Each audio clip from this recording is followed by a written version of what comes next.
So what can you count on in this world? Well, we're going to talk about that and more on today's episode of the Geek Watch Podcast.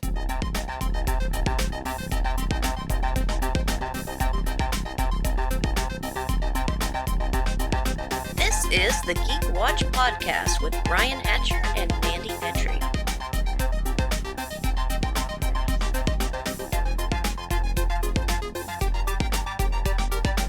Greetings, Geek Watchers, and welcome to episode 255 of the Geek Watch Podcast. I'm Brian Hatcher, and with me, as always, Geek Watch's very own resident geek goddess, Mandy Petrie. Hello, Brian.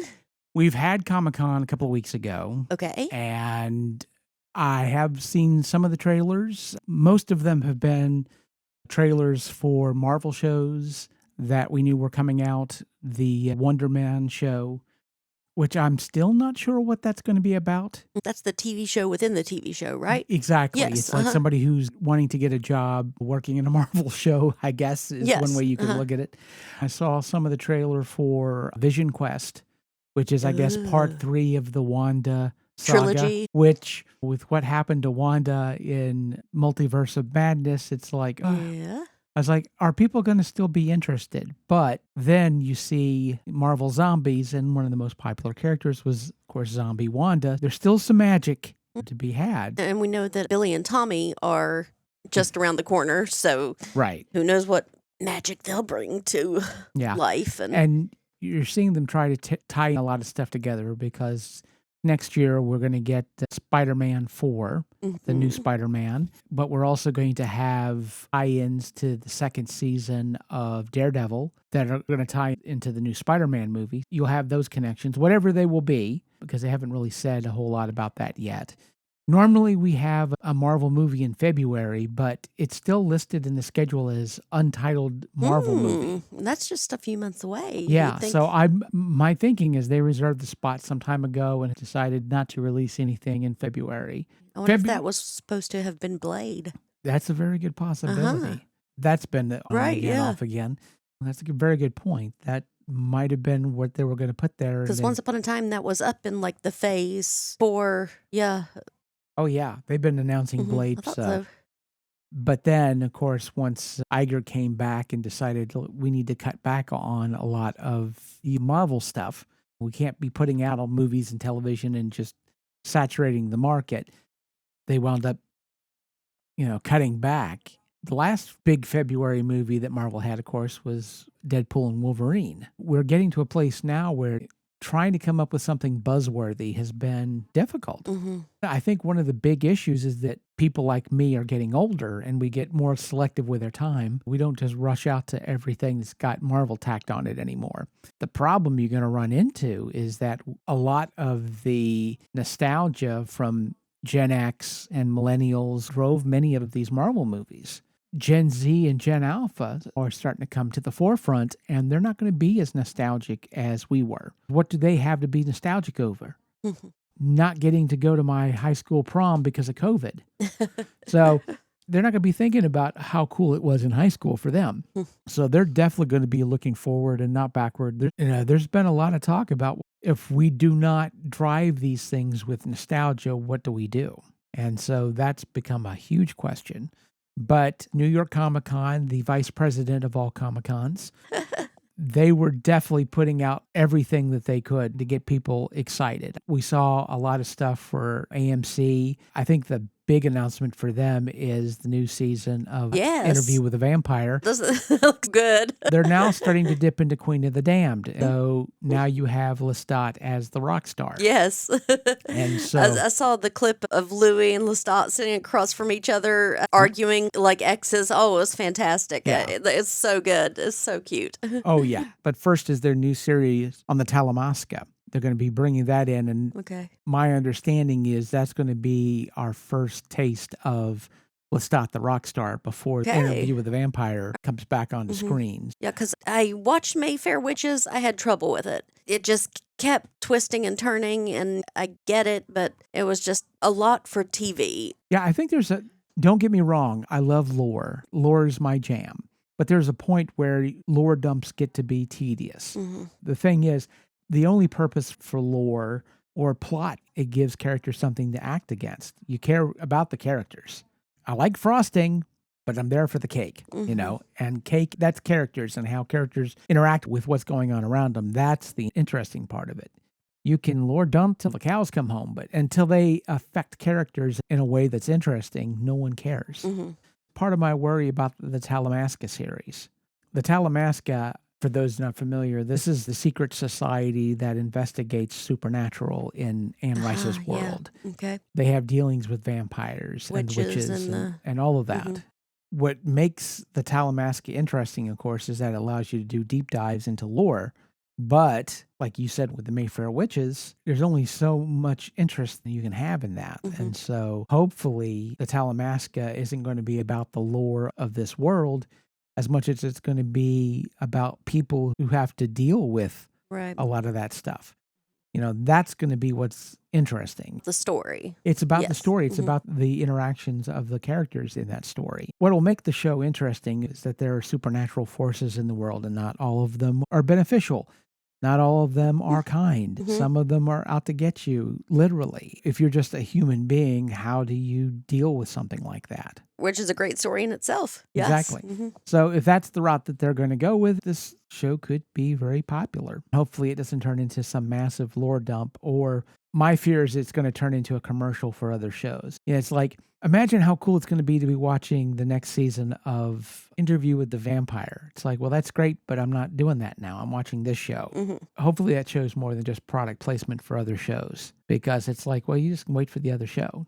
Right. So New York Comic Con, they're definitely trying to get interest stirred up, because I don't know if you know this or not, but we're living in kind of crazy times right now. Are we? And especially when it comes to disposable income, that's been thrown away, for a lot of people. And so people are becoming more particular about where they spend their time, and definitely where they spend their money. Yeah.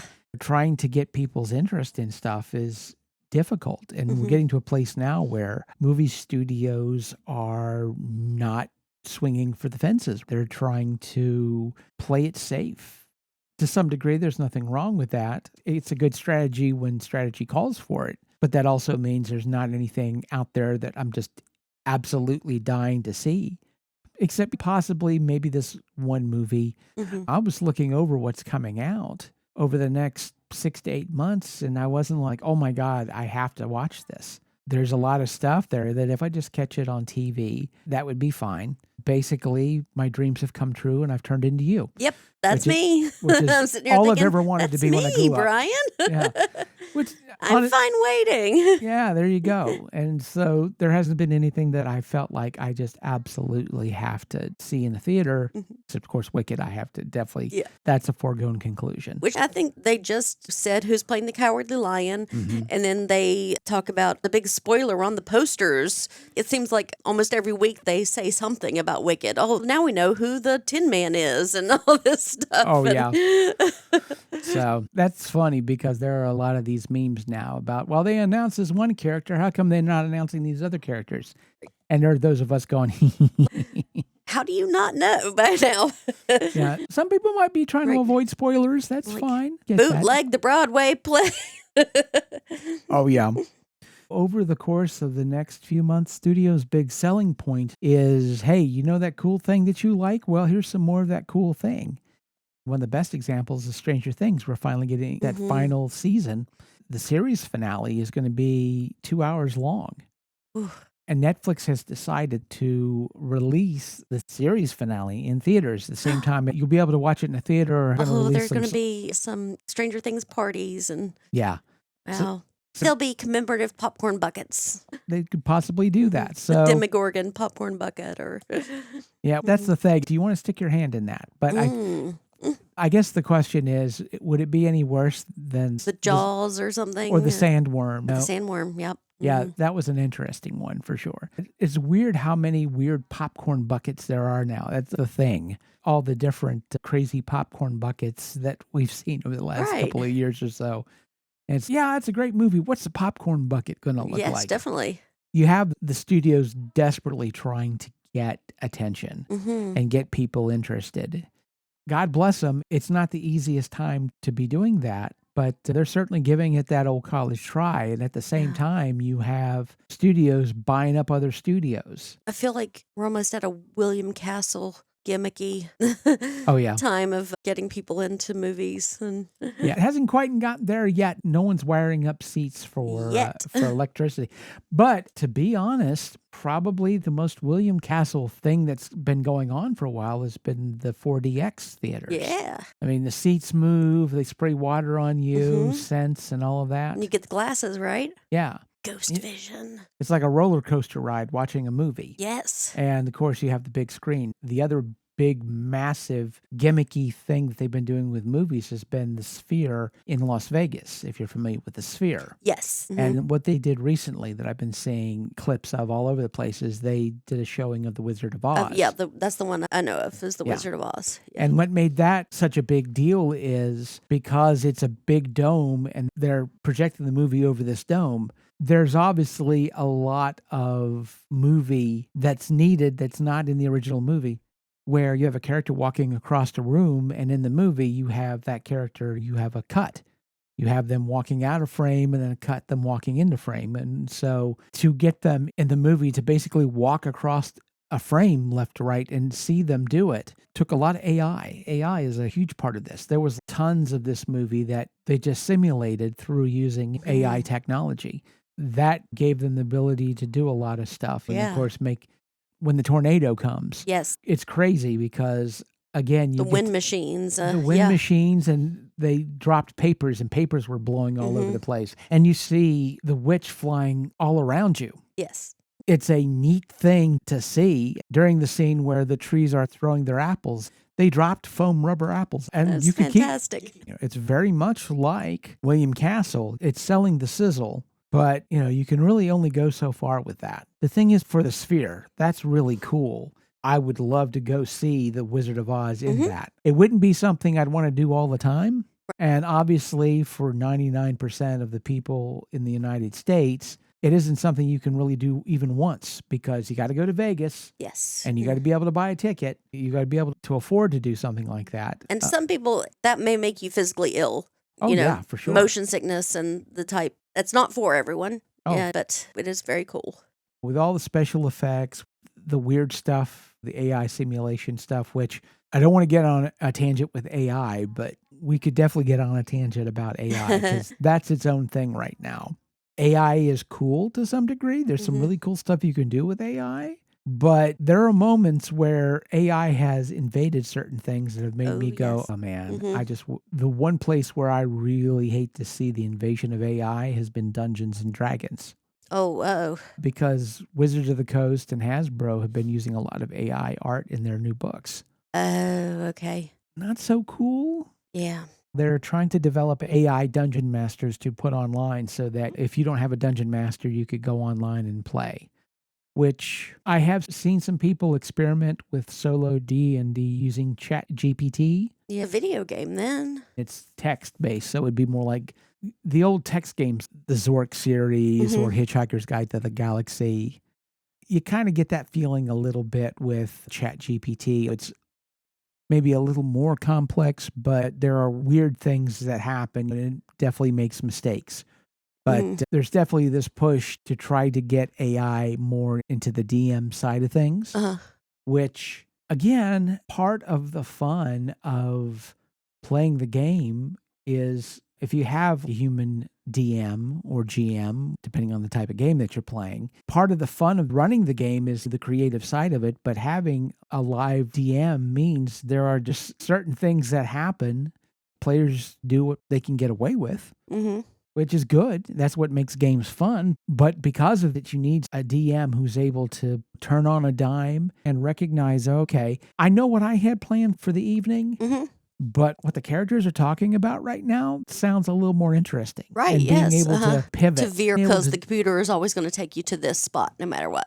Yeah, exactly. I get it. It's very easy for that stuff to go on rails. I get that in some games you need some sort of rails, especially in Dungeons and Dragons. You can't sandbox that. Maybe the technology will get better. Maybe AI will steal enough stuff that it will get better. As of right now, these types of games tend to be very much on rails. the fun of the games right now at tabletop is The human aspect of humans. it. And it's being able to, It's by humans. yeah, being able to be creative on both sides of the DM screen is an important part of the game. It's becoming more important as things go along, because with everything that's stealing our attention and shortening our attention spans, we need games that spark our creativity, because although I probably will never live to see this, my fear is that one day in the future, when Gen Alpha starts getting a little bit older, you're going to see a lot more incidents of elderly cognitive decline. You're going to see more cases of Alzheimer's and general cognitive decline as you get older, because the brain is like a muscle. If you don't use it often, you lose it. If we don't have something that is more than just passive stimulation, that we're putting a part of ourselves creatively into it, it's going to hurt us, especially as we get older. A lot of cognitive decline that you see can be due to a lack of a creative outlet, especially now in schools where things like art and literature are considered not important. When you take that away from kids and all they've got is their phones to stare at, that chicken's going to come home to roost eventually. My hope is that things like tabletop role-playing games will continue to get popular, and more people will start playing them, more people will start having a creative outlet, and that will spark a lot more interest in it and get people more interested in doing things creative. Whether it's tabletop role-playing games or acting in community theater or Maybe writing, they'll find that third place. very possibly. I hope that they do, because we are in a desperate need, I think. Creating our own fun and being a part of that creative process, I think it's something that has been lacking for a while. One of the most popular events to happen in a movie theater recently has been watching the marriage between two D&D characters. Critical Role just recently had a live play where two of their characters from season 2 had a wedding. Aww. I don't know how much you know about the background of this, but you've probably seen the trailer for The Mighty Nine, which is the second campaign. The first one, of course, The Legend of Vox Machina. And so they are going to be releasing this new season, a different show that's going to be on The Mighty Nine. One of the things that started to develop toward the beginning of this new campaign is two of the players, Laura Bailey and Travis Whittingham, besides both being voice actors, they're also married. But Travis was never a big fan of romance in D&D. That wasn't his jam. If you know anything about Vox Machina, there was a romance between Percy and Vexalia. Of course, Laura Bailey was playing Vex, and she was part of this table romance, which was a very powerful part of that campaign. If you've been watching the cartoon, you know how a lot of that already has developed. What's been funny is, of course, then you start the second campaign, and Travis is like, I'm just not a big fan of romance in D&D. I'm just not doing that. I don't have any interest in it. I like playing the big guy that beats up on stuff. And Laura's like, I'm going to seduce you in this next campaign. So his character, Ford, and her character, Jester. If anyone who knows about Mighty Nine, they definitely know about Jester. The cupcake, if you know, you know. Probably one of the coolest things I've ever seen that had anything to do with D&D involves the cupcake. Like I said, if you know, you know. But here's this married couple, and the wife is trying to seduce her husband and eventually wears him down to the point where he agrees to marry her. Aww. What's funny about it was, of course, a married couple with a kid. It was an on and again, off again type of a situation. It's like, well, are we going to get married? Or are we not? All depends on the role. Are they ever really going to get married? And so they decided that they were going to do a one shot, and it was going to be their wedding. So they did their wedding. All fan service. Exactly. So they were dressed up as their characters, and then they got married. And they got married. So it's like their own vow renewal. Yeah, I've looked at it that way. It's funny how much entertainment has come from basically watching people. Art imitates life. Yeah, but. And would that have happened if we did not have that human interaction? No. If it was just robots making up stuff? No. How interesting would it be to have robots make up a bunch of stuff for you? The human side of it is the important part. There's just so much entertainment you can get out of an algorithm. The algorithm, all it cares about is feeding you stuff to keep you invested. Right. And it doesn't care why. Mm-hmm. If rage bait does it, they'll do that. Mm-hmm. If AI slop does it, Mm-hmm. that's what you get. I'll doom scroll you to death. Yeah, absolutely. And I think especially now with what we're seeing on YouTube and TikTok with the amount of AI slop and weird stuff being generated, that's not real entertainment. Getting some real entertainment, something to be excited about again. We desperately need that. Mm-hmm. And are we going to be able to turn stuff around and have fun again? Well, I guess we'll see. We shall see. And so with that said, we come to the end of episode 255. Thank you for listening, and tune in next time for the latest in geek news and views with the Geek Watch podcast. For Mandy Petrie, this is Brian Hatcher, reminding all the Geek Watchers out there, we're all geeky about something. Be proud of yours. See you next time. Thank you for listening to the Geek Watch podcast. If you enjoyed this program, don't forget to like and subscribe on your preferred platform and share this podcast on your social media. For links to all the ways you can listen to the Geek Watch podcast, as well as leave comments and suggestions, visit our website at geekwatch.net. The Geek Watch podcast is a Hanging J production.